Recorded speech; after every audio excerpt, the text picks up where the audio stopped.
안녕하세요. 세상 속에서 바쁜 각자의 삶들을 보내고 이 자리에 나오신 모든 분들을 축복합니다. 이제 다 같이 일어서서 예배를 준비하는 마음으로 임례 찬양 드리겠습니다.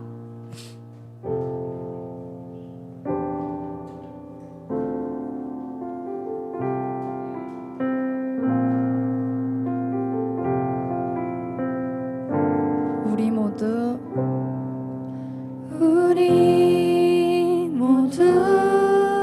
예배하는 자 되어 온전히 영과 진리로 주를 예배하자.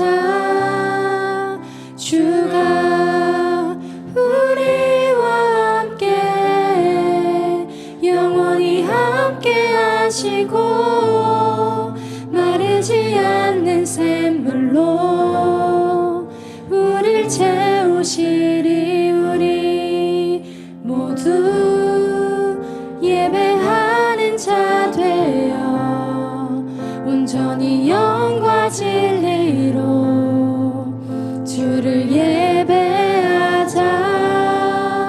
주가 우리와 함께 영원히 함께 하시고 마르지 않는 샘물로 우릴 채우시리라.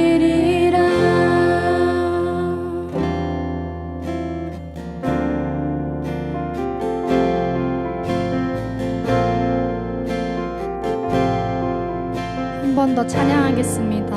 우리 모두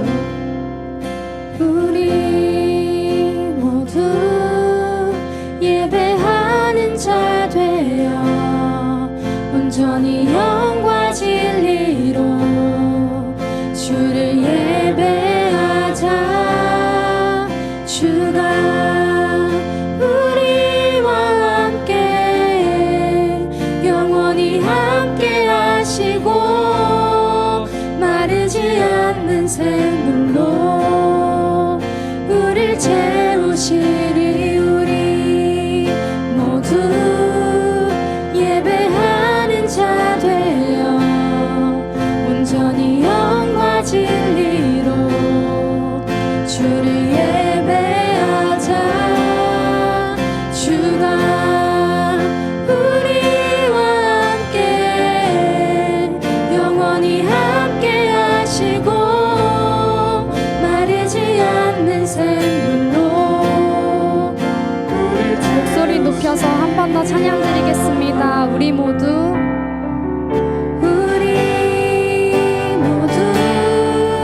예배하는 자 되어 온전히 영과 진리로 주를 예배하자. 주가 우리와 함께 영원히 함께 하시고 마르지 않는 샘물로 우릴 채우시리. 우리 모두 예배하는 자 되어 온전히 영과 진리로 주를 예배하자. 주가 우리와 함께 영원히 함께 하시고 마르지 않는 샘물로 우릴 채우시리라. 아멘. 지금 이 시간 다 함께 사도신경으로 신앙 고백 드리겠습니다. 사랑하는 청년 여러분, 여러분은 하나님을 믿습니까? 나는 전능하신 아버지 하나님, 천지의 창조주를 믿습니다. 나는 그의 유일하신 아들, 우리 주 예수 그리스도를 믿습니다. 여러분이 믿는 예수님은 어떤 분이십니까? 그는 성령으로 잉태되어 동정녀 마리아에게서 나시고 본디오 빌라도에게 고난을 받아 십자가에 못 박혀 죽으시고 장사된 지 사흘 만에 죽은 자 가운데서 다시 살아나셨으며 하늘에 오르시어 전능하신 아버지 하나님 우편에 앉아 계시다가 거기로부터 살아있는 자와 죽은 자를 심판하러 오십니다. 여러분은 지금 우리 안에서 일하시는 성령님을 믿습니까? 나는 성령을 믿으며 거룩한 공교회와 성도의 교제와 죄를 용서받는 것과 몸의 부활과 영생을 믿습니다. 아멘.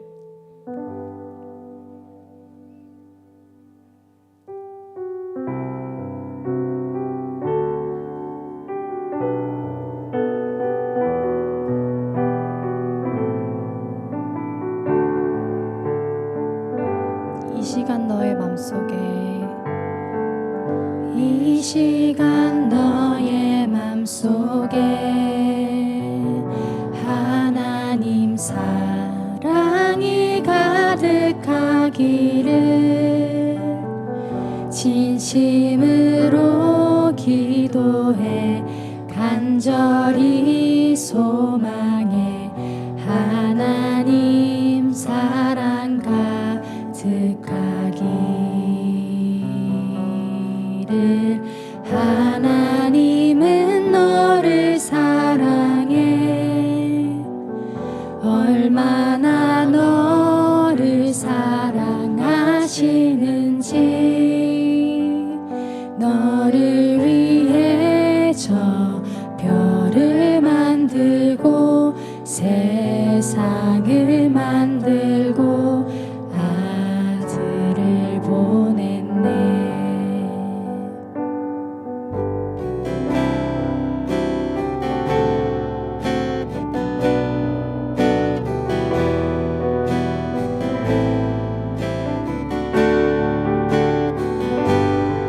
이 시간 너의 맘속에 이 시간 너의 맘속에 하나님 사랑이 가득하기를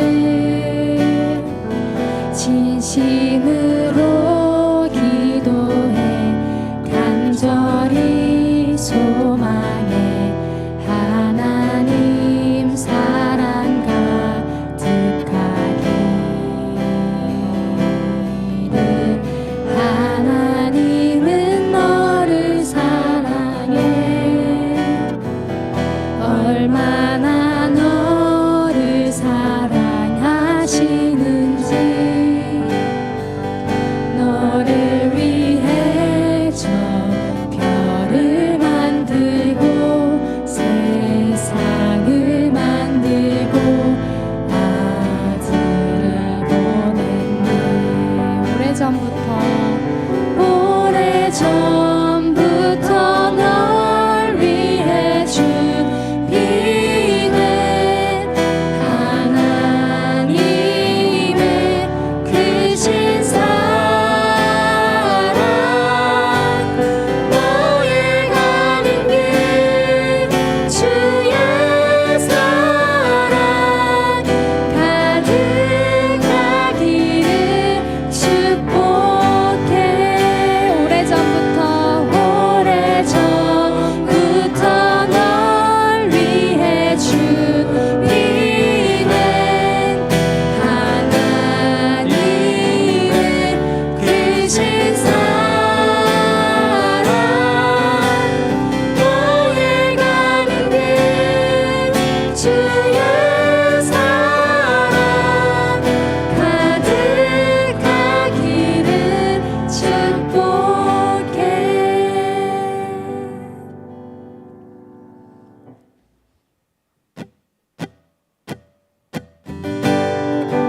이 시간 다 같이 박수 치며 신나게 찬양하겠습니다. 주의 이름 높이며 주의 이름 높이며 주를 찬양하나이다. 나를 구하러 오신 주를 기뻐하나이다.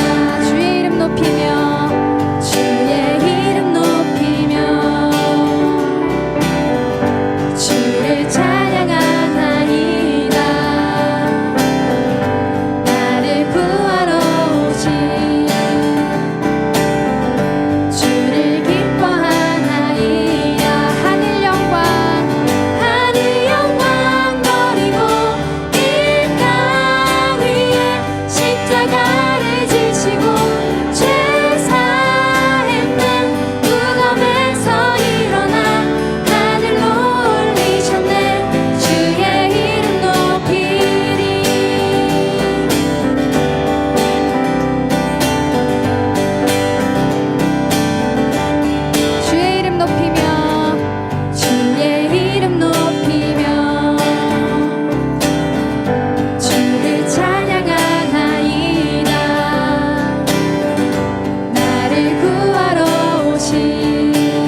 주셨네.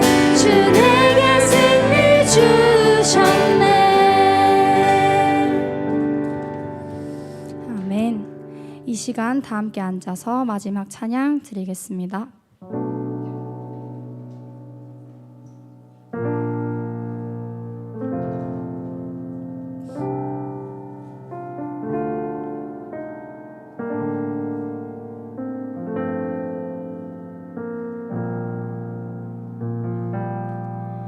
엎드려 경배해 십자가 발 앞에 날 향한 그 자비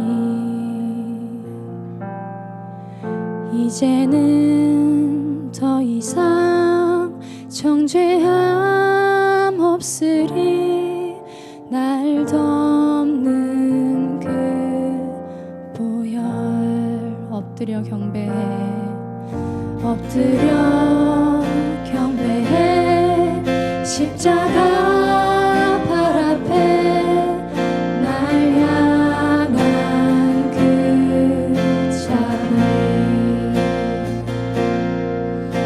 이제는 더 이상 정죄함 없으리 날 덮는 그 보혈 주의 자비 주의 자비 바다처럼 깊어 찬양해 할렐루야 영원 영원토록 떡과 잔 들고서 우리 다 기억해 주님의 사랑을 우리의 허물을 대신해 달리신 주님의 십자가 한 번 더 찬양하겠습니다. 떡과 잔 들고서 우리 다 기억해 주님의 사랑을 우리의 허물을 대신해 달리신 주님의 십자가 주의 자비 주의 자비 바다처럼 깊어 찬양해 할렐루야 영원 영원토록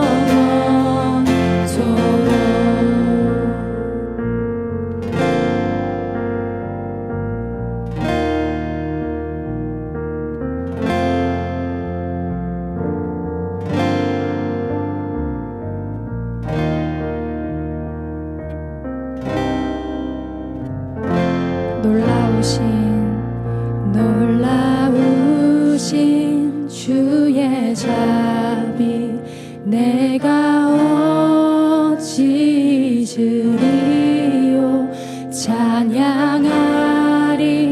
할렐루야 할렐루야 아멘 놀라우신 주의 자비 내가 어찌 잊으리요 찬양하리 할렐루야 할렐루야 아멘 놀라우신 주의 자비 내가 어찌 잊으리요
자비 내가 어찌 드리요 찬양하리 할렐루야 할렐루야 아멘. 다 같이 대표 기도자 나올 때까지 기도하길 원합니다. 여러분들에겐 십자가가 어떤 의미인가요? 우리를 너무나도 사랑하시어 독생자를 보내신 하나님의 그 사랑과 십자가의 무게를 생각하며 주님을 더 알아 예수 그리스도 안에 살길 원한다고 우리를 구원하신 주님께 감사드리며 살게 해달라고 다 같이 기도드리겠습니다. 기도하겠습니다.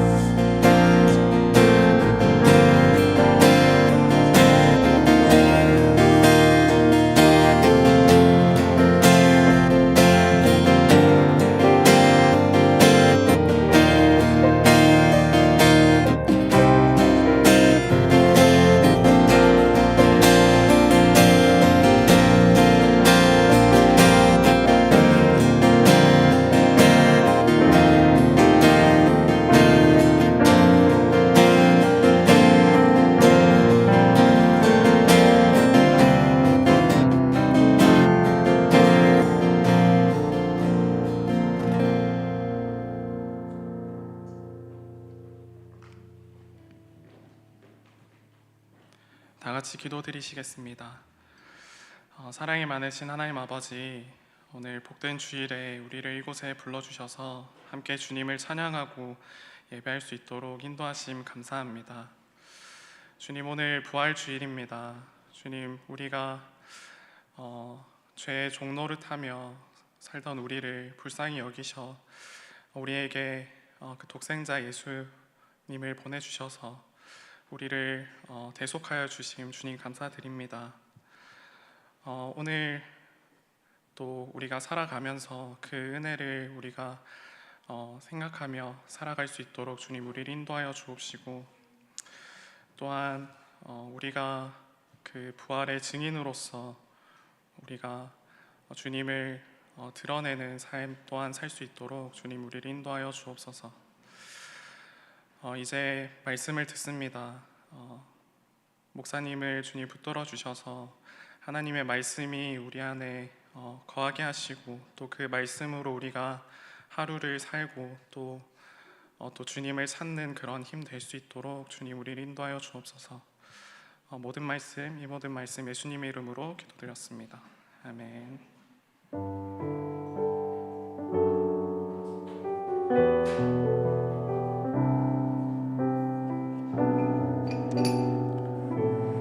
함께 찬양하겠습니다. 오늘 이 자리에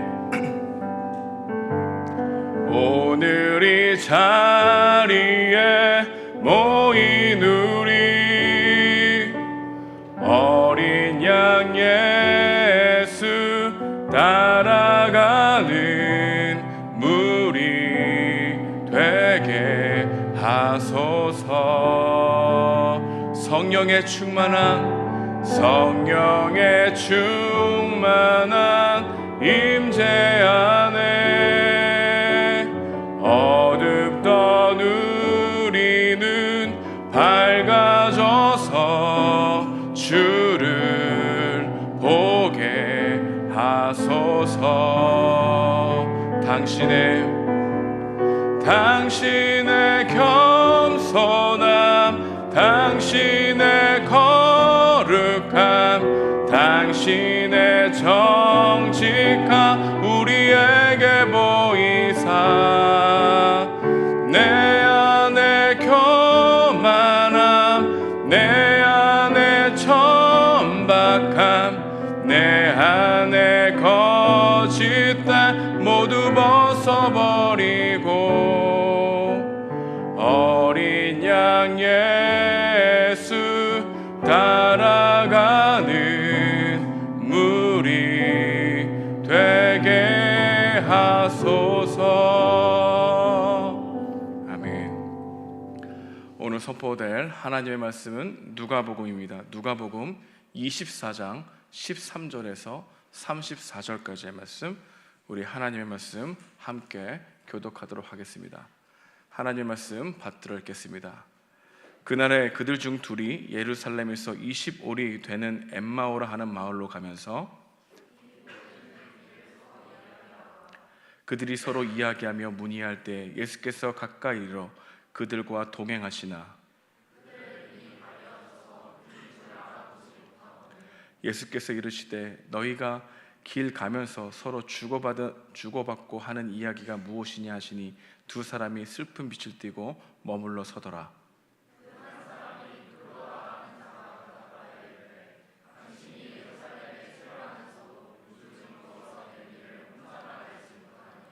이르시되 무슨 일이냐 이르되 나사렛 예수의 일이니 그는 하나님과 모든 백성 앞에서 말과 일에 능하신 선지자이거늘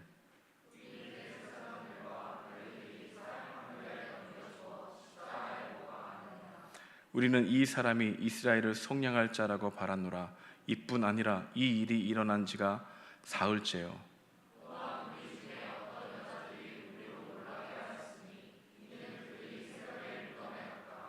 그의 시체는 보지 못하고 와서 그가 살아나셨다 하는 천사들의 나타남을 보았다 함이라.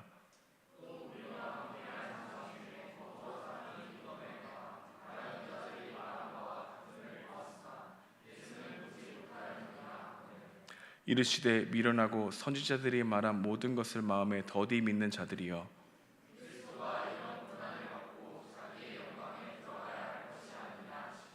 이에 모세와 모든 선지자의 글로 시작하여 모든 성경에 쓴 바 자기에 관한 것을 자세히 설명하시니라.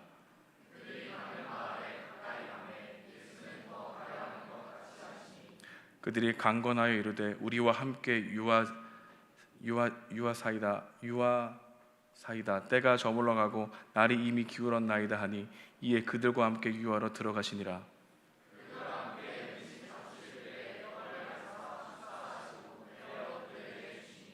그들의 눈이 밝아져 그인 줄 알아보더니 예수는 그들에게 보이지 아니하시는지라.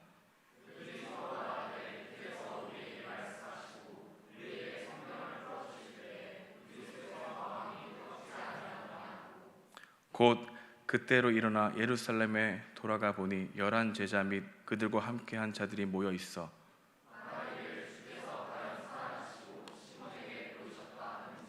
아멘. 겨울의 세상 부활의 법은 어떻게 오는가라고 하는 제목으로 담임 목사님 나오셔서 말씀 전해 주시겠습니다.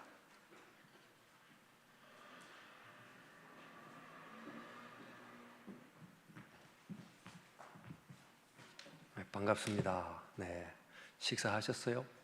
네.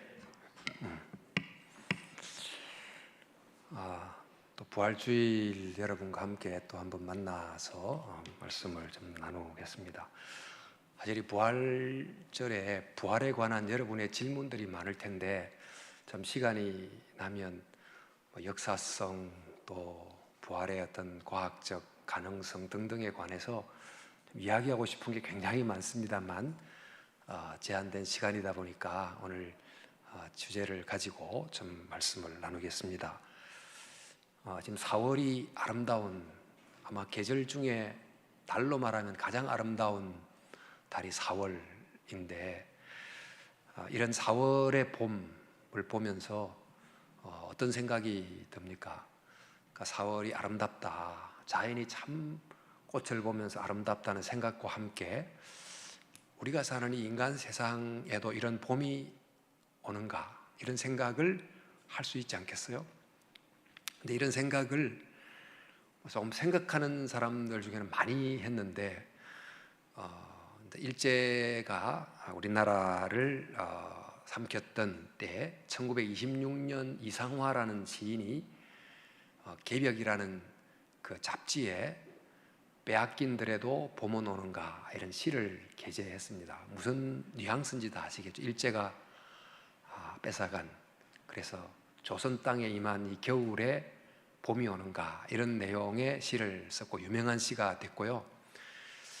그 다음에 1922년도 혹시 영문학하는 학생이 있다면 빼놓지 않고 언급되는 T.S. 엘리어트라고 하는 현대시의 정말 거장인 이 사람이 황무지라고 하는 시를 썼는데 4월은 가장 잔인한 달 이렇게 시작되는 이 시는 4월의 그 아름다움 삶이 자연 속에는 있는데 그 4월을 살아가는 그 인간 세상에는 봄이 왔는가 이런 질문을 던지는 내용의 시입니다.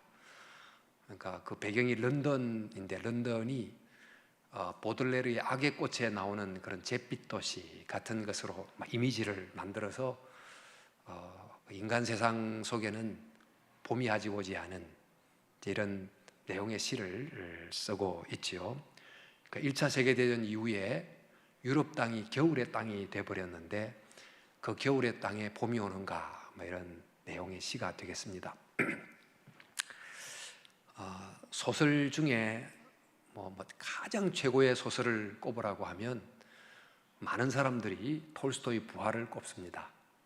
이제 1899년 톨스토이가 부활이라는 유명한 그 자기 일생의 마지막 소설입니다만 그 소설의 첫 부분을 좀 다 읽기가 그래서 건데건데 스킵하면서 좀 읽어가자면 이렇게 시작이 됩니다. 첫 부분 시작이 이렇습니다. 자작나무와 포플러, 야생 벚나무에도 향기롭고 촉촉한 새잎이 트고 보리수에도 이제 막 순이 튼 새잎을 한껏 부풀리고 있었다. 까치와 참새, 비둘기도 정녕 즐거운 듯 봄맞이 준비로 벌써부터 둥지를 틀기 시작하고 봄볕을 받아 따스한 벽에는 파리까지 윙윙거렸다. 이처럼 산천초목도 새와 짐승, 곤충까지도 그리고 천진한 아이들마저도 저마다 봄빛을 만끽하고 있었다. 하지만 여기 이제 하지만 사람들은 여전히 자기 자신을 또한 서로 남을 속이거나 괴롭히기만 했다. 사람에게는 신성하고도 중요한 것은 화사한 봄나라침이 아니라 자인의 순리를 위해 베푼 보물주의 아름다운 은혜, 평화와 침묵과 사랑으로 마음을 바치는 미덕을 거역하는 일투성이었다. 오직 그들에게는 서로 상대를 지배하기 위해 어떤 생각을 궁리해 내느냐 하는 것이 신성하고 중요할 뿐이었다. 이렇게 이제 시작이 되는 이 소설은 자연에는 봄이 왔는데 제정 러시아, 톨스토이가 살았던 그 러시아 세상은 봄이 왔는가? 자연은 서로를 도와서 모든 나무가 꽃이 피게 돕는데 인간이 사는 세상에는 서로 속이고 괴롭히고 거역하고 지배함으로 서로가 꽃을 피우지 못하도록 만드는 이런 겨울 세상이다. 이런 겨울의 땅이 되어버린 러시아 땅에 봄은 오는가? 이런 내용으로 유명한 부활이 시작이 됩니다. 사실 지금 우리가 사는 세상은 이 아름다운 자연에 빗대자면 겨울 같은 세상입니까? 봄 같은 세상입니까? 우크라이나 전쟁이 아직 끝날 기미를 보이지 않고 또 미중의 신냉전 정치 구조가 이제 새롭게 판이 짜지고 있고 경제 또 정치의 모든 면에서 대립하고 또 정치적 경제적 양극화가 계속 더 벌어지고 있고 또 사람들의 마음에 우울이 계속 찾아들고 있고 그리고 환경재해는 더 심해지고 있고 지금 이 세상은 봄이 오고 있을까요? 겨울이 더 심해지고 있을까요?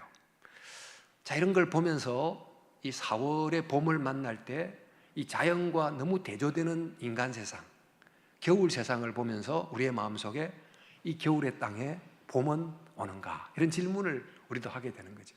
어떻게 봄은 오는가? 세상이 이렇게 겨울이 된 것은 인간 세상을 겨울로 만든 것은 겨울을 만드는 사람들이 많고 그 상황이 누적이 됐기 때문입니다.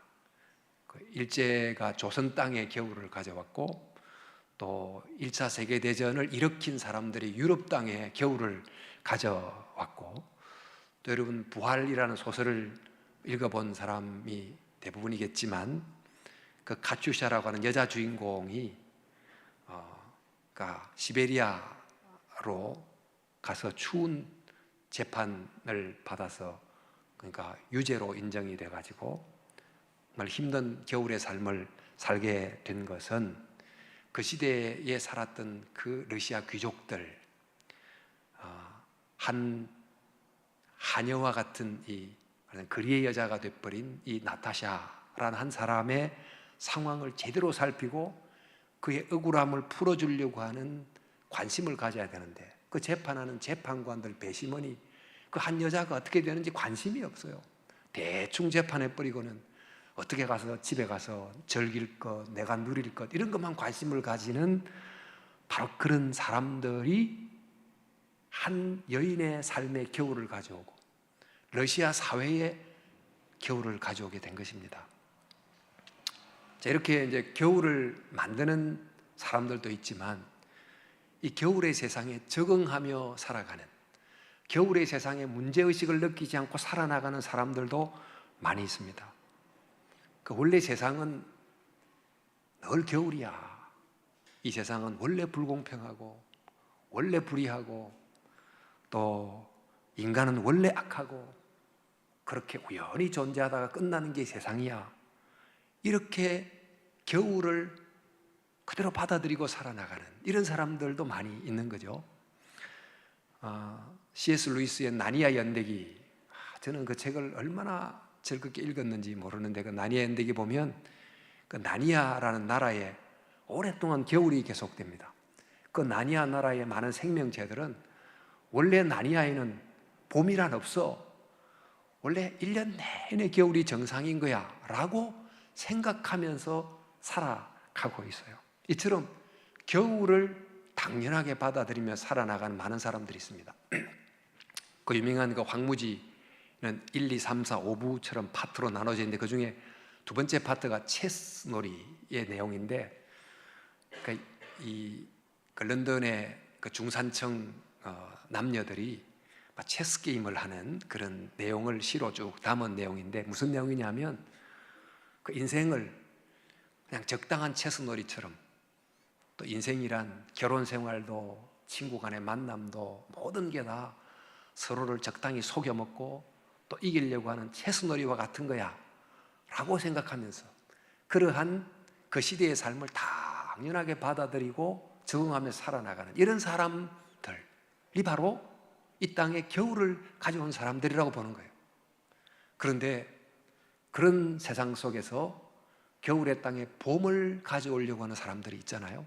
일제 때 조선의 땅에 봄을 가져오려고 독립군으로 활동했던 사람들도 있고 또 유럽에 정말 이렇게 잠들은 유럽인의 마음을 일깨우는 지식인들도 있었고 또 부패한 러시아를 바꾸려고 그 작품 속에 정치범들이 많이 나옵니다.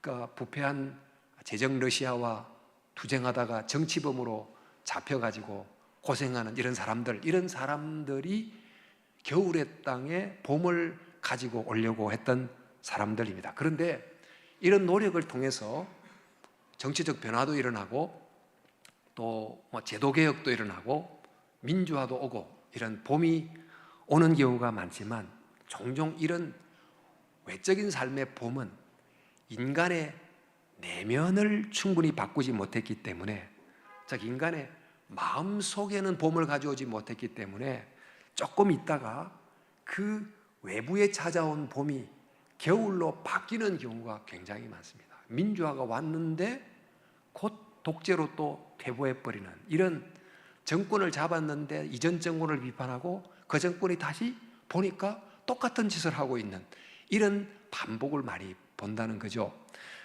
최근 챗 GPT가 등장을 했고 여러분들이 잘 아실 거예요. 이 보니까 Generative Pre-trained Transformer인가 뭐 이렇게 약자가 GPT가 그런 건데 지금 우리 시대에는 워낙 고도기술이 있다 보니까 기술을 통해서 이 세상에 봄을 가져온다 이런 생각을 하는 생각이 있는 것 같습니다.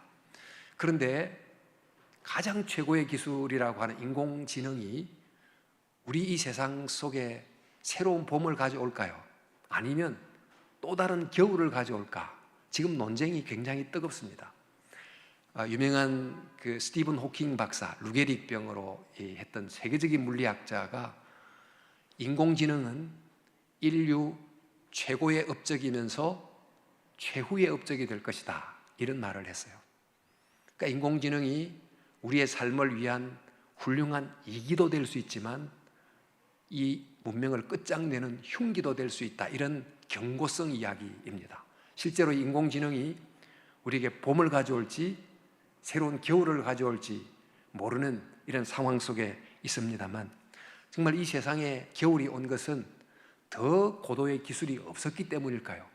아니면 그 고도의 기술을 잘못 사용하는 그 인간 속의 도덕적 선의 부족 때문일까요? 사실 고도의 기술일수록 그것을 사용하는 사람의 도덕이 더 고도화되어야 됩니다.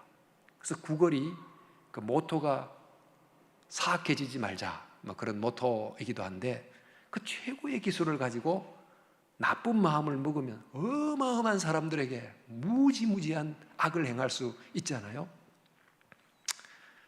그래서 고도의 기술일수록 그것을 손에 쥔 사람이 더 고도의 도덕성을 가져야 되지만 실제로 그렇지 않기 때문에 굉장한 위험을 그 속에 담고 있는 것입니다.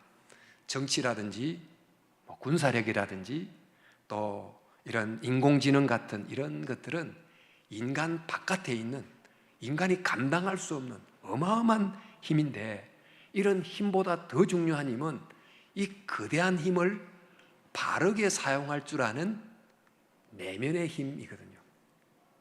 이런 내면의 힘이 없는 사람이 외부의 힘을 손에 쥐면 이것이 재앙이 될 가능성이 굉장히 많습니다.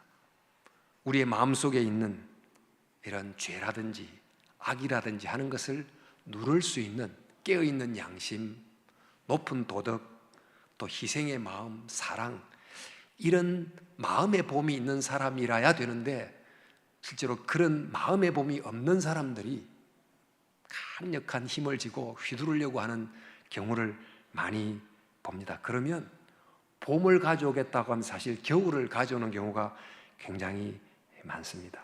이런 것을 역사 속에서도 종종 우리가 확인할 수 있고, 지금 우리가 보는 이 정치 사회에서도 확인할 수 있는 내용입니다. 그런데 이 톨스토이의 부활을 읽어보면 이 주인공 네플류도프가 어떤 모습을 보였는가, 어떤 모습을 보였기에 이 톨스토이가 그의 삶이 정말 부활된 삶이다라고 보게 된 걸까? 줄거리 다 설명하려면 시간이 너무 가니까 안다고 생각하고, 이제 배심원으로서 네플류도프가 어떤 재판정에 가보니까 한 여자가 독살 혐의로 죄수로 서 있었어요. 자세히 보니까 자기가 청년 때 자기 이모집인가에 하녀로 일했던 이 나타샤를 그냥 하룻밤 절김으로 그냥 하고 떠나버려요. 이제 그 일로 나타샤가 임신을 하게 되고 그 이모집에 쫓겨나게 되고 거리의 여자로 다니다가 어떤 나쁜 남자를 만나서 독살 혐의를 받고 이제 재판정에 서게 된 거예요. 그러니까 본인이 배심원으로서 그 나타샤를 재판하면서 비로소 자기가 이 나타샤의 이 겨울을 가져온 건 바로 나다 하고 양심이 깨어나기 시작해요. 이 나타샤가 이렇게 불행하게 된 것은 바로 나 때문이야, 내 죄 때문이야, 그렇게 생각하면서 도덕적 양심이 깨는 내면의 봄이 찾아오기 시작해요. 그 시대의 대부분의 귀족들은 그 하녀들의 삶은 아랑곳하지 않고 자기를 즐기며 살아나가는 이런 방식으로 사실상 겨울의 마음을 갖고 살아가고 있었는데, 네플류도프가 카츄샤, 그 옛날에 그 참 한 여인을 통해서 그의 마음속에 봄이 회생되는 것을 경험하는 거예요. 그러니까 사실 이 네플류도프는 카츄샤 때문에 부활되는 거죠, 역설적으로. 그래서 나타샤를 도우려고 그 나타샤가 유죄로, 이 무죄인데 이 배심원들과 판사들이 적당히 하는 바람에 그냥 유죄 처리가 돼가지고 시베리아로 가게 됐어요. 그녀를 도우려고 시베리아까지 같이 가고, 또 같이 가서 그녀의 삶을 책임지겠다고, 내가 당신과 결혼하겠다고 하고, 이런 변화된 이 주인공의 모습을 보는데, 그렇게 하는 중에 나타샤와 같은 억울하게 죄수의 삶을 살아가는 사람이 굉장히 많다는 것을 발견하게 돼요. 근데 왜 이 러시아에 이 나타샤와 같은 타인에 의하여 불행한 겨울의 삶을 살고 있는 사람이 많은가 자세히 봤더니 자기와 같은 귀족들이 행했던 잘못된 행동 때문에 많은 사람이 겨울을 살고 있다는 걸 깨닫게 된 거예요. 그래서 귀족인데 자기에게 주어진 그 땅을 농노들에게 다 줘버려요. 그리고 나타샤 같이 불행해진 그 억울한 죄수들을 위해서 정말 평생 살아가기로 결심하는 이런 모습을 보이게 됩니다. 그래서 사회에 대한 책임감을 가지며 살아야 되지만 대부분 그 시대 귀족들은 그렇게 하지 못했으나 이 네프리도프는 그 어떤 사회에 대한 책임감을 느끼게 되면서 이 또 다른 부활을 경험하게 되는 것입니다.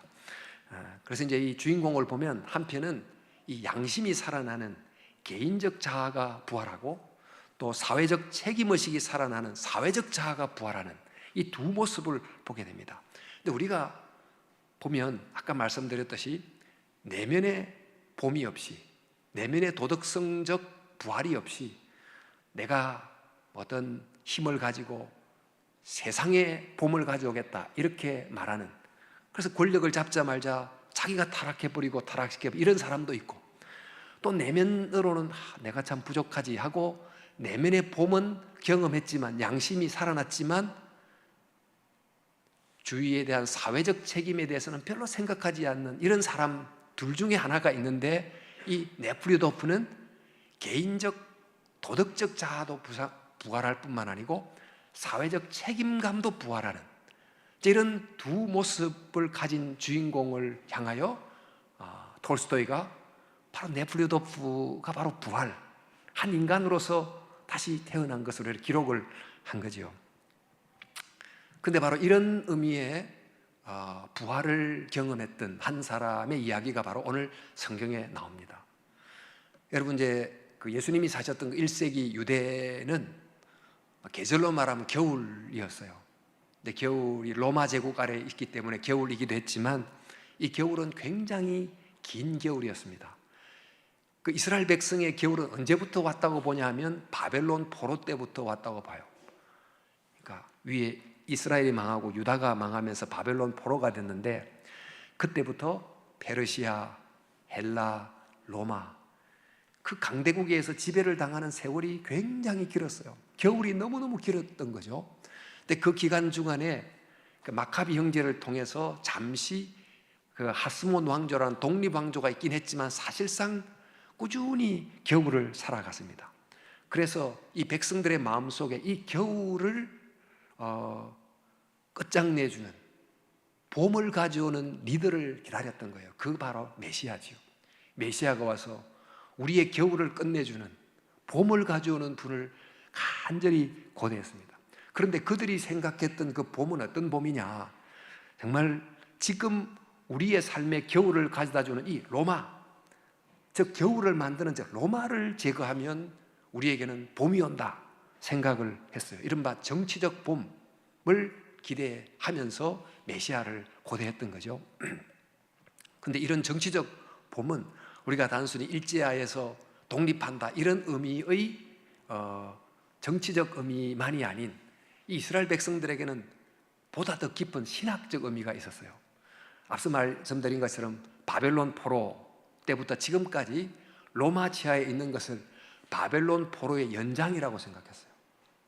그러니까 바벨론 포로로 왜 잡혀갔습니까? 그 당시 조상들이 하나님의 말씀을 순종하지 않은 죄값으로 바벨론 포로가 됐다고 생각하는 거죠.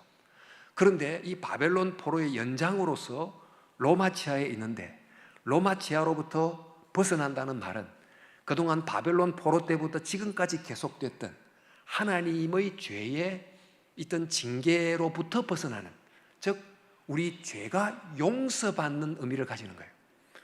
그러니까 로마로부터 벗어난다는 것은 정치적 의미뿐만 아니고 이런 신학적 의미를 동시에 가진 굉장히 중요한 일인데, 메시아가 와서 이런 의미의 정말 구원을 우리에게 베풀어 주기를, 이런 의미의 봄을 가져다 주기를 간절히 고대했던 것입니다. 그래서 예수님이 바로 그런 분이다 생각하고 고대했는데, 예수님이 로마로부터 그들을 건져 주기는커녕 로마에 의하여 십자가에 죽게 된 거예요. 그러니까 사람들이 생각하기를, 아니 로마로부터 우리를 건져야 될 사람이 로마에서 죽임을 당했다. 우리가 기다리는 봄은 오지 않는구나 하고 예수님을 당하여 실망하고 떠나게 됐습니다. 그런데 그들 중에는 일반 대중들도 있었지만 예수님의 제자들도 다 떠났어요. 그래서 오늘 본문에 나와 있던 엠마오로 향하는 제자들도 예수님에 대해서 실망하고 떠나는 길이었어요. 그들이 말하기를, 우리는 이 사람이 이스라엘을 속량할 자라고 바란노라. 이 속량이란 말은, 그러니까 아까 했듯이 단순한 정치적 의미의 독립을 넘어서서 바벨론 포로의 지속 속에서 일어난 그 죄로부터의 건져냄을 다 포함하는 이 정치적 신학적 의미의 구출을 뜻하는 거예요. 이런 일을 메시아가 이루어 주기를 기대했지만 이 예수님이 그 소망을 이루어 주지 못했다 하고 실망의 마음으로 내려가고 있었던 것입니다. 자, 이들이 생각한 봄 한번 생각해 보세요. 이들의 겨울을 가져온 것은 누굽니까? 바로 이 로마라고는 외부의 힘이라고 주로 생각했고, 이 힘만 제거하면 봄이 온다 이렇게 여겼습니다만, 사실 그들은 진짜 봄이 뭔지, 또 그 봄은 어떻게 오는지를 충분히 알지 못했다 하는 것을 깨달아야 됩니다. 만약 그들이 생각한 대로 유대가 정치적 봄을 얻었다고 하면 그들에게는 봄이 왔지만 무력의 방식으로 유대 백성의 봄을 가져다 주므로 다른 나라에게는 겨울을 만들 수도 있어요. 자, 지금 세계 국제 질서가 복잡합니다만, 예를 들어 중국을 생각해 보면 한 20, 30년, 20년 안에 어마어마하게 이제 중국이 부상하게 됐고, 드디어 이제 시진핑의 말처럼 중국의 봄을, 세계 넘버원이라고 하는 이 중국의 봄을 가져오기 위해서 확장하고 팽창하고 이렇게 하는데, 중국의 봄을 가져오려고 중국 주위에 있는 나라에 계속 겨울을 강요하는 그런 일이 일어나고 있잖아요. 이런 방식의 봄이 정말 메시아가 그들에게 주려는 진정한 봄이었나?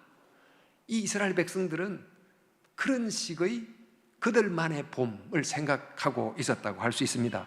또 그리고 그들이 그런 의미의 독립된 나라, 강한 나라가 됐다고 하면 사실 그들은 그런 나라가 됨으로 다른 이웃 나라에게 봄을 가져온 나라가 아니고 오히려 겨울을 가져오는 또 다른 종류의 로마가 될 위험을 갖고 있었죠. 그래서 사실 그들이 생각한 봄과 예수님이 생각한 봄은 이렇게 생각의 차이가 있었습니다. 그래서 실망해서 내려가는 엠마오 제자를 만나시고 주님께서 대화를 하세요. 그 대화의 내용이 뭐냐면 성경 이야기를 다시 풀어서 설명해 주는 것이었습니다. 여러분, 어떤 이야기도 어떤 맥락에 두느냐에 따라서 의미가 달라져요. 예를 들면 비가 옵니다 라고 하는 문장이 있어요. 이 문장을 어떤 맥락 속에 두느냐에 따라 의미가 달라집니다. 예를 들어 단비를 기다리던 농부의 맥락에 두면 비가 온다, 굉장히 굿뉴스이지요. 근데 내일 소풍을 가려고 하는 어린 아이의 맥락에서 보면 비가 온다, 이건 너무 슬픈 일이에요. 그러니까 똑같은 상황이지만 어떤 맥락에 두느냐에 따라 의미가 달라지는데, 지금 예수님의 이 십자가 사건을 어떤 맥락에 두느냐에 따라서 정말 그 의미가 달라질 수 있어요. 그러니까 예수님께서는 이 십자가의 의미를 제대로 알려주기 위해서 지금 로마 사회에 일어난 그 몇 주간의 사건의 맥락에서만 보지 않고 정말 긴 하나님의 큰 역사의 맥락에서 바라볼 때 예수님이 왜 십자가에 죽으셔야 했는지, 그 십자가의 죽음이 패배가 아닌 왜 승리인지를 제대로 깨닫게 해주려고 성경 이야기를 풀어서 설명해 주고 있다는 것입니다. 그래서 예수님이 이렇게 말씀합니다. 이러시되 미련하고 선지자들이 말한 모든 것을 마음에 들이 믿는 자들이여, 그리스도가 이런 고난을 받고 자기 영광에 들어가야 될 것이 아니냐 하시고, 이에 모세와 모든 선지자의 글로 시작하여 모든 성경에 쓴 바 자기에 관한 것을 자세히 설명하느니라. 지금 모세와 선지자의 글, 이게 바로 구약 성경 전체예요. 모세의 글, 이게 바로 토라지요. 우리 모세의 율법이라는데 율법은 뭐 법조문과 같은 말이 아니고 삶의 지침을 가르치는 일반적인 토라, 가르침이고, 그 다음에 선지자의 글, 이 두 가지를 성경 전체로 봅니다만은, 이 구약 성경은 삶의 이 교훈을 주는 어떤 뭐 짧은 명언들 모음 책이 아니에요. 구약 성경은 하나의 큰 줄거리를 가진 역사에 기초한 하나의 큰 이야기입니다. 어떤 이야기일까요? 성경은 창조 이야기로부터 시작이 되잖아요. 하나님이 어떤 필요에 의해서 만들지 않고 사랑의 흘러넘침으로 생명을 만든 이야기로부터 시작합니다. 이 생명들이 살아가는 이야기인데, 이 생명들이 살아나가는 이 이야기 속에 죄라고 하는 것이 불쑥 들어오면서 이 생명 이야기 속에 깨어지고 갈등하고 죽이고 이런 이야기가 섞이면서 이야기가 굉장히 복잡해집니다. 마치 건강했던 사람 속에 병균이 침투해가지고 건강하던 신체가 막 시름시름 아파가 드러눕는 것 같은 상황이 됐어요. 이럴 때 이 사람을 살릴 수 있기 위해서 약을 투여하듯이 구원의 사건이 하나 들어가는 거예요. 그래서 성경 이야기는 창조 이야기, 타락 이야기, 구원 이야기, 이 세 이야기가 삼겹줄이 되어서 엮어가는 하나의 큰 이야기 흐름입니다. 그런데 이 이야기 중에 특별히 구원 이야기가 성경 내용의 핵심인데, 그 구원 이야기가 어디서부터 나옵니까? 창세기 12장부터 성경 마지막까지 쭉 구원 이야기가 이제 기록이 되는데, 구원 이야기의 내용을 좀 요약해 보면 하나님이 세상을 구원하기 위해서 한 사람을 불러내요. 아브라함을 불러내고, 그 아브라함을 통해 한 민족을 형성하고, 그 민족을 통하여 세상의 열방 가운데 하나님이 누군지를 보여주고 하나님을 믿도록 세상을 구원해내는 이야기예요. 그래서 그 이야기가 쭉 흘러가는데, 이 구약의 이야기는 결론이 아직 나지 않은 이야기예요. 말라기로 이제 끝이 나잖아요. 말라기에서 끝나는, 즉 이스라엘 백성이 바벨론 포로가 돼서 정말 나라를 뺏긴 상태로 끝이 나는 이 이야기는 그것으로 끝이 아니고 그 다음 결론을 향해 가는 오픈 엔딩으로 지금 끝이 나 있는 거예요. 그럼 이 이야기가 어떻게 진행이 될까요?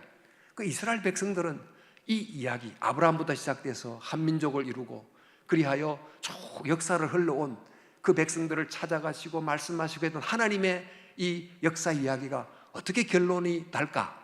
그 백성들이 생각하기를, 이 이야기는 이스라엘 백성이 마침내 이 제국으로부터 구출된 다음에 강력한 나라가 돼서 세상 가운데 우뚝 선 나라가 되는 것, 이게 바로 아브라함, 이스라엘 민족 또 선지자들 이야기로 계속된 그 이야기의 마지막 결론이다, 이렇게 생각한 거예요. 바로 이 결론을 이루어주는 자가 메시아다라고 생각을 했는데, 예수님께서 그들의 이야기 해석을 다시 재해석을 해줘요. 다시 보게 해주는 것입니다. 어떻게 풀어줄까요?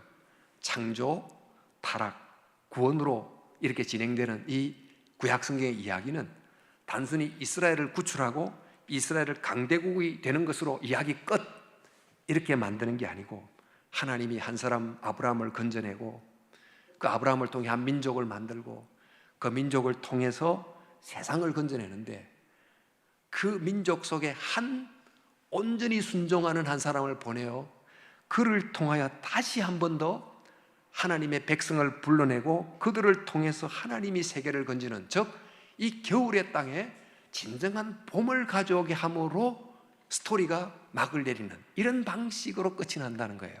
자, 그렇기 때문에 이런 엔딩을 만들려면 어떻게 해야 됩니까?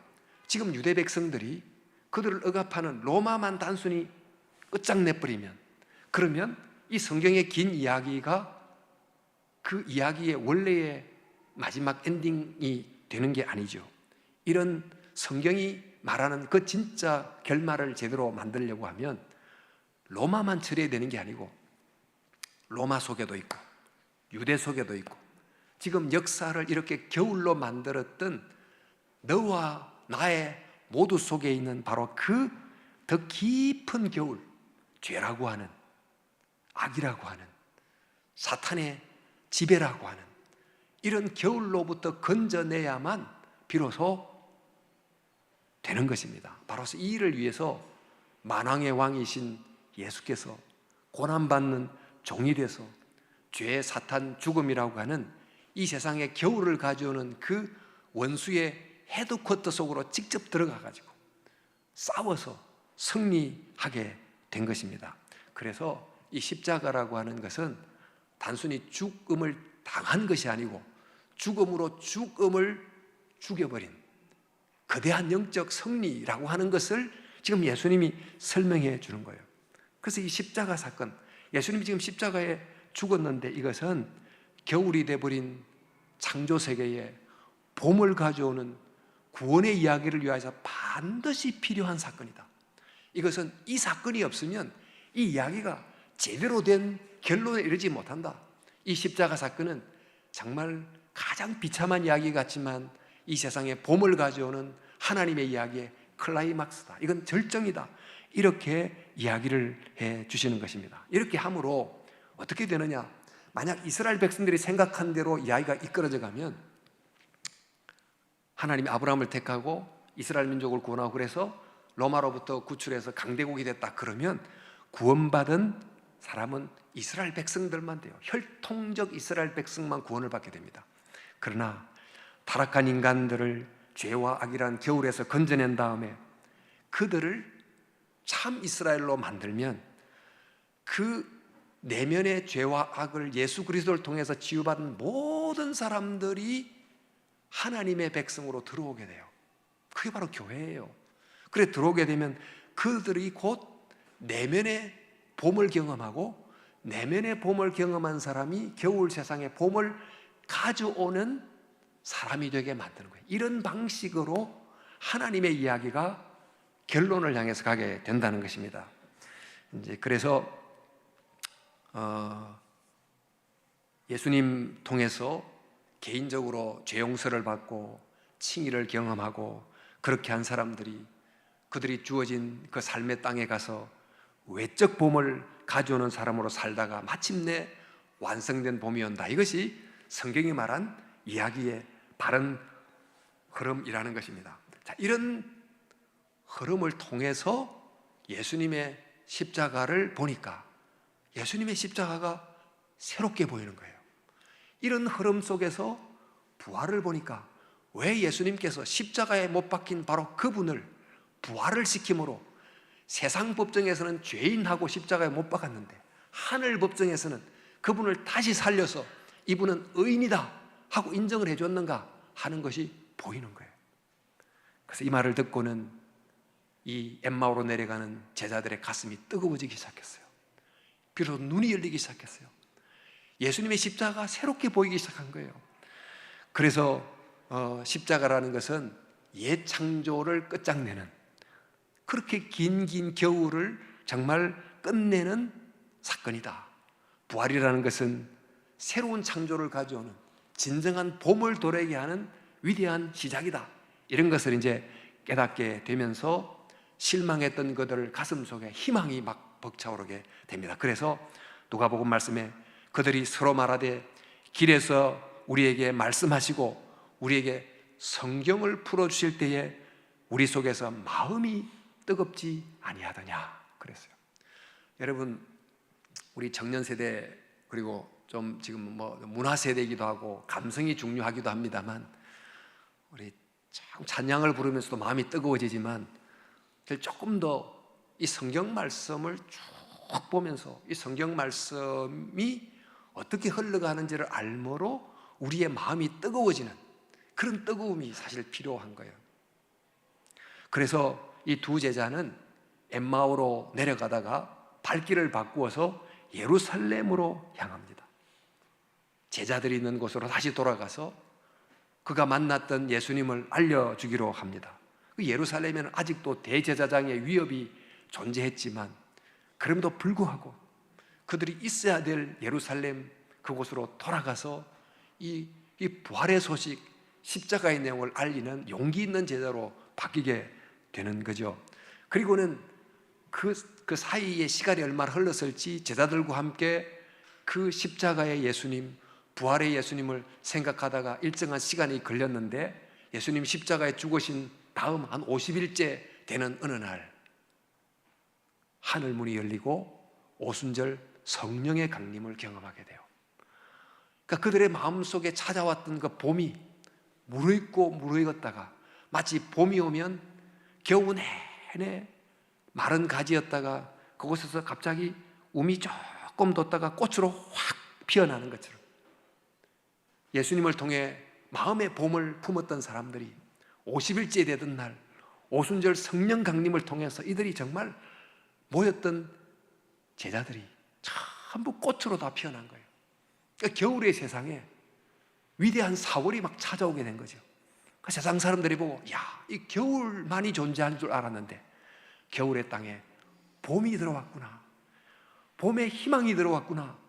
봄이란 미래가 들어왔구나. 그래, 부활이란 사건은 미래가 현재 속으로 먼저 들어온 거예요.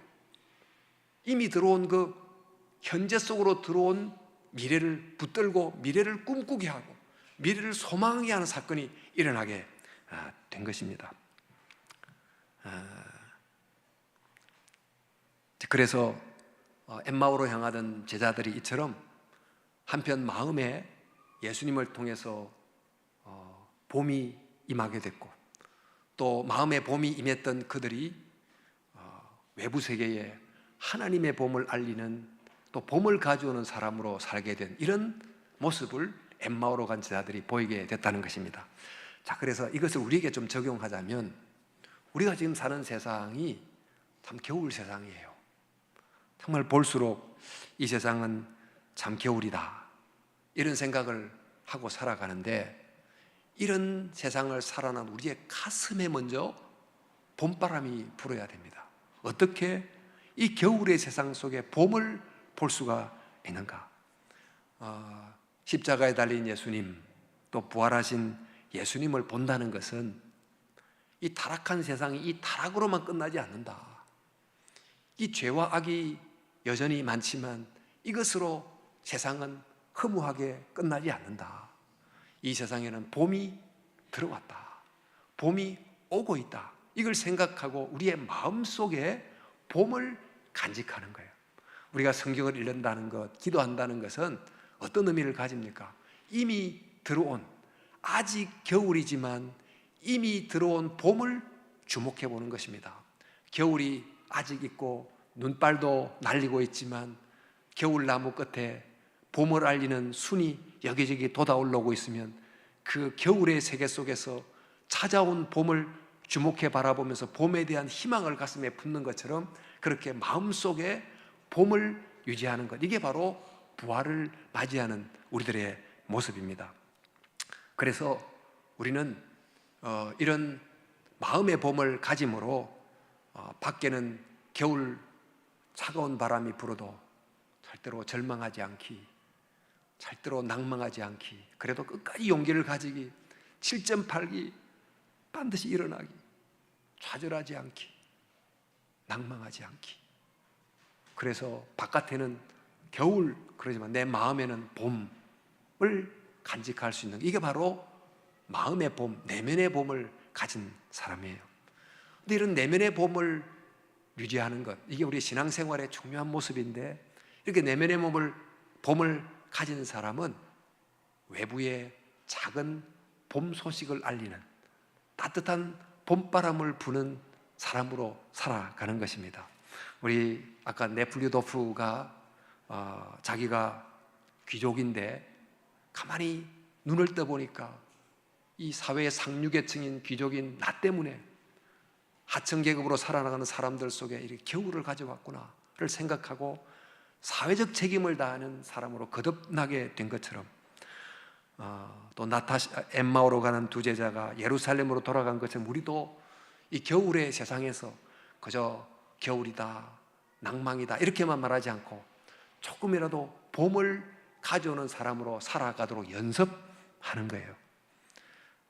마음이 겨울인 사람들이 많습니다. 참 청년의 삶에도 마음이 겨울인 경우가 얼마나 있겠어요?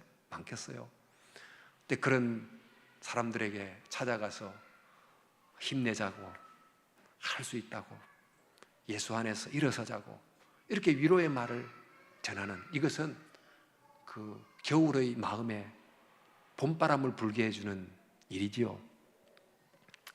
삶이 추운 겨울이 된 사람들도 굉장히 많습니다만 그들에 대한 사회적 책임을, 지금 여러분 대학생들이니까 그렇지만 앞으로 좀 성인이 됐을 때 그런 사회적 책임을 느끼고 살아가는, 또 우리의 삶의 현장 속에 좀 더 따뜻하게, 좀 더 착하게, 좀 더 친절하게, 정말 타인에 대한 책임감을 가지고 살아나가는 사람이 되면 그게 바로 삶 속에 작은 봄바람을 만들어내는 사람이 되는 거죠.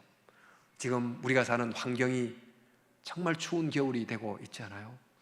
지금 앞으로 세계가 카운트다운을 하고 있듯이 위기를 계속 이야기하고 있습니다만 모두가 이 환경에 크든 작든 책임을 지고 있다 보니까 누구도 깊은 책임을 느끼지 않는 이런 상황이 돼 있는데, 환경에 대한 좀 더 깊은 책임감을 느끼고 살아나가는 것, 이것도 하나의 봄바람을 만드는 것입니다. 그런데 여러분, 미국 혹시 가보셨는지, 한국도 좀 그렇습니다만 잘 사는 선진국의 한 사람이 사용하는 에너지의 양은 저 후진국에서 한 사람이 사용하는 에너지 양의 수십 배, 수백 배, 때로는 수천 배가 돼요. 나 한 사람 살리려고 쓰는 에너지를 다른 사람보다 엄청나게 많이 쓴다는 것은 그 사람에게 겨울을 내가 가져다 주는 거예요. 선진국에서 어마무시하게 에너지를 쓰므로 저 섬나라, 태평양에 있는 섬나라는 지금 나라가 가라앉고 있는 그 나라의 겨울을 안겨다 주는 이런 일이 일어나고 있지 않습니까? 이럴 때 조금이라도 좀 절제하거나 줄이거나 자발적 불편함을 실천한 이런 것들도 이 환경 속에 봄을 가져오는 사람으로 살아가는 것이지요. 또한 영적으로 겨울이 된 사람들이 많습니다. 이 세상이 정말 전부고 죽으면 끝이고 또 때로는 자살을 생각하고 이렇게 살아나가는 사람들에게 예수님의 복음을 통한 영생이 있다고, 예수가 정말 있다고 말해주는 이런 전도, 선교, 이 또한 이 겨울의 땅에 봄을 가져오는 일이 될 것입니다. 우리 부활주일인데 여러분, 봄을 가져오는 사람, 내 안에 마음에 봄을 품고 살아가는, 또 조금이라도 나의 실천을 통해서 봄을 가져오게 하는 사람으로 살자. 이것이 바로 부활을 믿는 사람들의 변화된 모습입니다. 톨스토이의 부활에서 네프리도프가 바로 이런 내면의 부활과 외면의 사랑의 실천을 통한 두 균형 있는 부활을 통해서 진정한 한 인간의 부활을 본 것처럼 우리들도 예수님을 통해서 내면의 봄이 오고 외부의 봄을 만들어가는 그런 참 부활을 믿는 사람으로 살아가는 우리 크리스찬들 다 될 수 있기를 진심으로 바랍니다. 기도하겠습니다. 하나님 아버지, 부활주일입니다.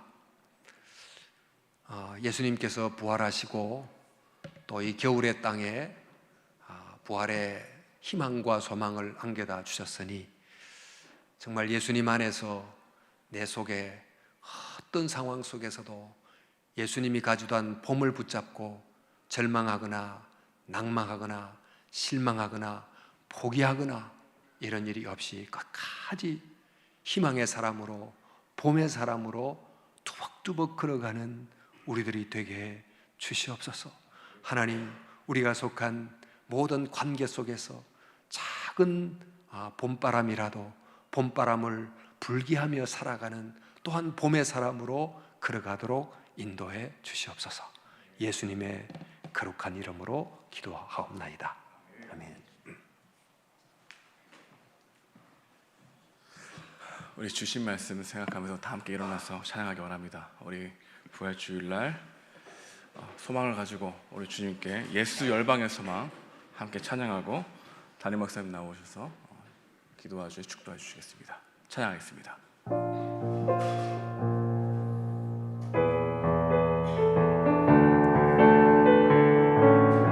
예수 열방의 소망, 예수 열방의 소망, 예수 우리의 위로자, 주는 온 땅의 영원한 소망, 예수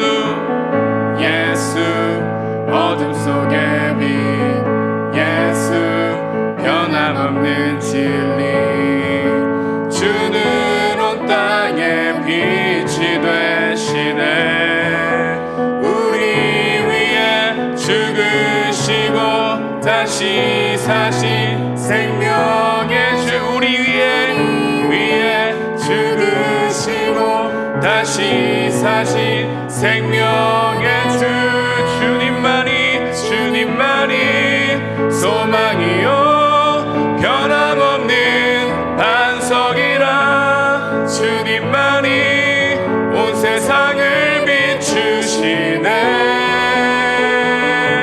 또 죽음에서 부활하신 우리 구주 평강의 왕 주를 믿는 모든 자의 소망 되신 우리 위에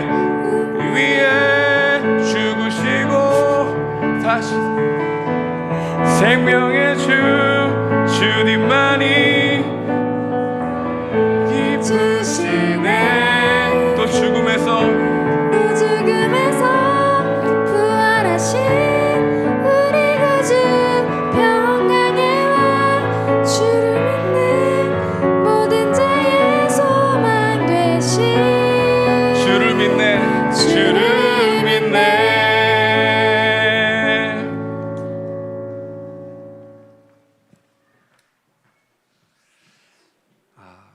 겨울의 세상 속에서 부활을 통해 십자가를 통해 봄의 소망을 갖게 해주신 주님 감사합니다.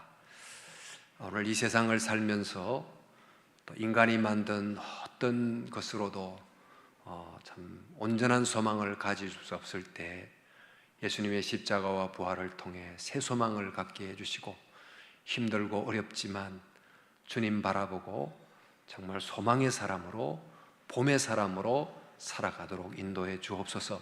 주님 앞에 드린 이 헌금을 받으시고 바친 것보다 100배나 1000배나 10,000배나 주님 갚아주시고 하나님 이들의 미래에 하나님께서 예비한 놀라운 미래가 대로처럼 활짝 열리게 해주시고 또 동행해 주심으로 하나님 아버지 주님께서 풍성한 삶을 봄의 삶을 만들어 가도록 축복해 주시옵소서.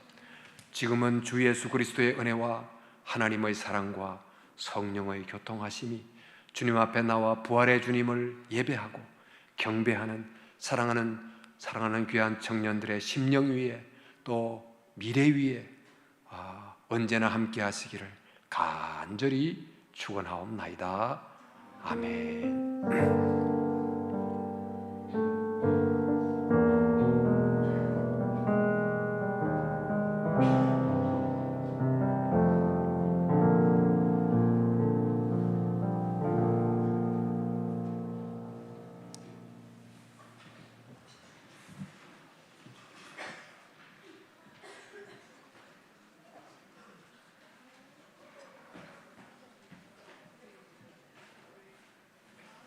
안녕하세요. 다들 한 주간 잘 지내셨나요? 네, 요새 감기가 유행이라고 하는데 다들 감기 조심하시고 광고 시작하도록 하겠습니다. 네, 청년일부 주일 광고입니다. 예배 자리에 나오신 모든 분들을 환영합니다. 새로 오신 분들은 40기 조은진 지금 손들고 있는 지체를 찾아주세요. 네, 매주 토요일 5시 교육관 지하 1층에서 기도회 열리고 있습니다. 많은 참여와 관심 부탁드립니다. 네, 3, 4월 가족 아우팅 기간인데요. 가족 아우팅 진행하시고 사진 꼭 섬김이 톡방에 올려주시고 영수증은 41기 김찬중에게 전달해주세요. 네, 저희 영동도서가 월요일, 금요일 저녁 7시부터 10시까지 운영되고 있습니다. 네, 잠깐 사진들을 좀 볼까요? 저희 출석 체크할 때의 사진인데요. 참 귀엽죠? 다들 되게 열심히 공부하고 있는데 더 많은 청년들이 함께 참여해서 같이 공부하면 좋을 것 같습니다. 네, 새로운 가족 편성 관련해서 가족장 조교 정은님이 나오셔서 광고해 주시도록 하겠습니다.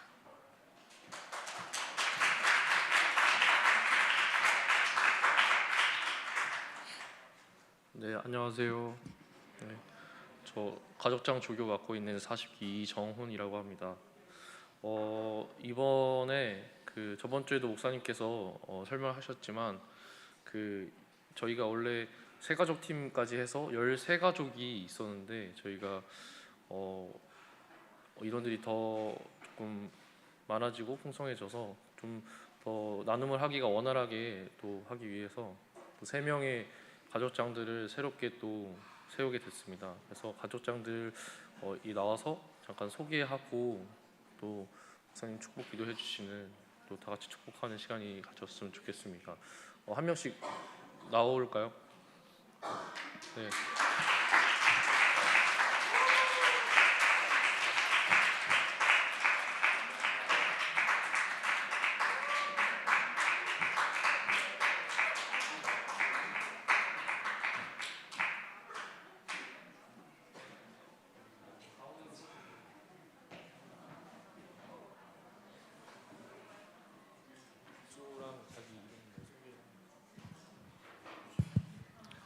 네, 안녕하세요. 39기 김서구입니다.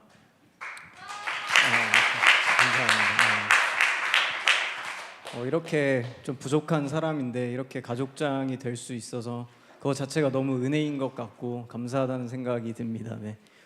가족장 요청을 받고서 어떤 가족이 되면 좀 좋은 가족이 될 수 있을까를 좀 고민해 봤습니다. 근데 좀 치열한 이런 경쟁 사회 속에서 그리고 좀 분주하고 힘든 사회 속에서 좀 많은 청년들이 힘들고 위로가 필요한 것 같다는 생각이 들었습니다. 그래서 좀 이 교회에 왔을 때 좀 따뜻한 공동체가 될 수 있도록 좀 노력하고 그런 가족이 될 수 있도록 노력하겠습니다. 감사합니다.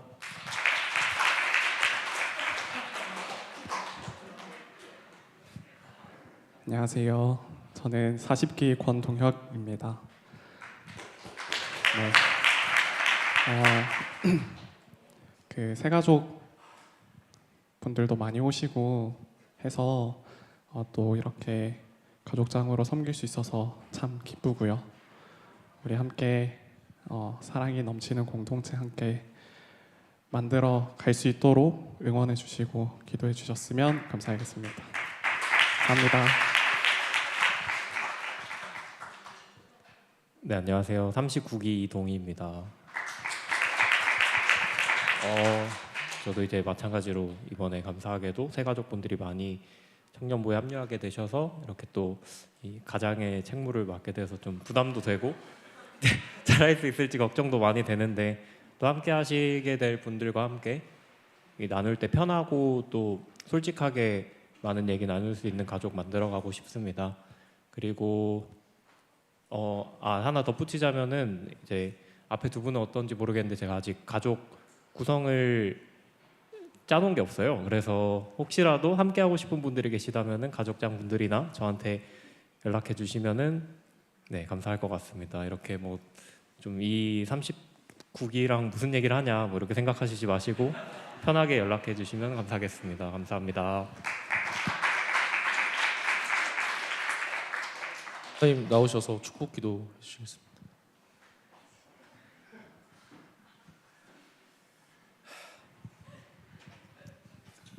기도하겠습니다. 주님 감사합니다. 저희들에게 이렇게 귀한 3명의 가족장을 허락하시고 또 가족이 분가되어 예수가족 공동체를 이루게 하시며 감사합니다. 하나님, 우리 인생에 마음의 겨울이 같은 사람들이 많이 있는 곳에 정말 이들로 인하여 이들의 가족으로 인하여 봄이 오게 되는 너무나 놀라운 은혜의 축복이 가족을 통해서 이루어지게 도와주시옵시고 하나님, 이들의 섬김 가운데 무엇보다도 이들이 섬기는 그 마음 가운데 주님이 주시는 은혜가 흘러갈 수 있는 그 놀라운 복된 하나님의 선물이 이들 마음 가운데 계속해서 주어지길 원합니다. 주님, 내 힘으로 할 수 없는 걸 알기에 주님 더욱더 의지할 수 있는 가족장 되게 하시고 옆에 돕는 자들과 함께 공동체를 만들어가며 복음적 우정을 나눌 수 있는 저희들 될 수 있도록 도와주시옵소서. 이들을 축복합니다. 예수님의 이름으로 기도리옵나이다. 아멘. 네, 들어가시면 되겠습니다. 아까 동희 형이 말해준 것처럼 저희가 계속해서 뭐 마음이 있으신 분들은 가족장 분들께 말씀을 해주셔도 좋고 또 여기 가족장으로 섬기게 되신 분들이 찾아갈 수도 있으니까 너무 너무 놀라지 마시고 네, 같이 잘 세워줬으면 좋겠습니다. 네, 이상입니다.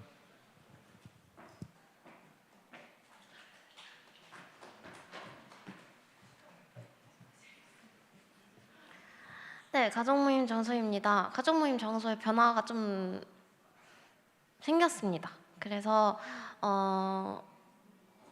저희가 이 가족 모임 장소가 사실 저희가 먼저 대관 신청서를 작성한 거여서요. 혹시 이 장소 외에 다른 장소에서 가족 모임을 하실 가족들은 저한테 미리 말씀을 해주시면 감사할 것 같습니다. 그래서 가족 모임 장소는 이렇게 되고요. 끝날 때 다시 한번 띄워드릴게요. 그럼 저희는